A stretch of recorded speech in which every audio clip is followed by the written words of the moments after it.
This is part 2 of the Pythagorean theorem refresher video. So in part 1, we worked on what to do when we have a missing hypotenuse. In part 2, we're going to work on what to do if we have a missing leg. So I'm going to use the same color coding that I used in the first video, and if you haven't watched the first video, please go do so right now. Also, I have your 2 answers for the examples, so make sure that you check your work and that you were able to do both those problems correctly. So for a missing leg, I'm going to again color code the sides of my triangle with identifying the hypotenuse and then identifying my 2 legs. So to start, I'm going to highlight my legs. The legs of a triangle are the sides that are touching the right angle, so I'm going to highlight this side pink and this side pink as I did in the first video.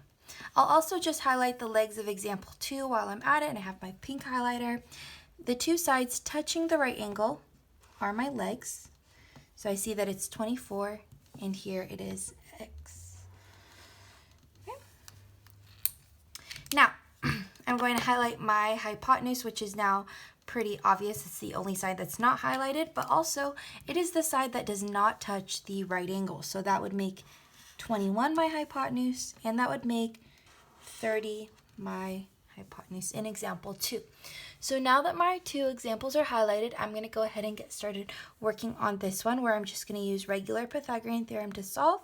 And in example 2, I'm going to use the shortcut. And if you're comfortable using the shortcut, you can skip ahead and refresh to this. If you'd like to see the step-by-step version, please continue watching. So for this one, I'm going to set up my equation. Remember, the 2 pink terms are added to each other and they equal the 1 yellow term. So I'm going to write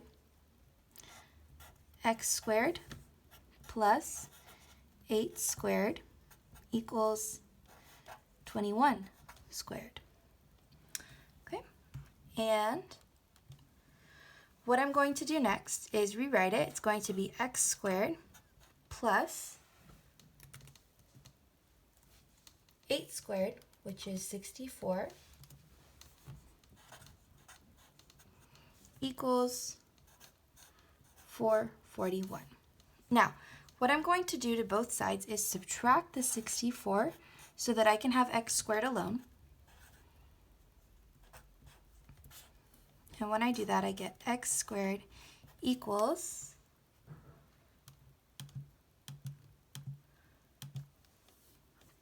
377.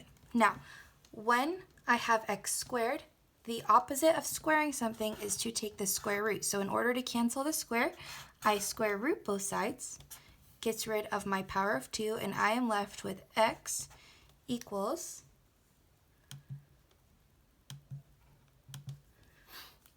19.41. Now I'm using my calculator on my laptop, and that's what you guys will be doing as well, since you are going to be working from home on this. This is going to be your answer. Should be 42, so I round up and it becomes 19.42. Now for my shortcut, how I'm going to do it is, if a leg is missing, the leg equals the square root of the hypotenuse squared minus the leg I know. So that's your setup. It's a little bit different than the first one. So x is going to be pink because it's a leg. And 24 is going to be pink because it's also a leg. And 30 is going to be yellow because it is my hypotenuse. So I look at the first one and try to notice the difference between the 2. So when a hypotenuse is missing, I add the 2 legs and sides squared and take the square root of that number. And here, when I know the hypotenuse and I'm missing a leg, what I do is take the hypotenuse squared minus the leg I know squared. And that'll give me the missing leg. So when I do that, my answer is x equals 18. Okay, and that is how I solve for a missing leg using the shortcut.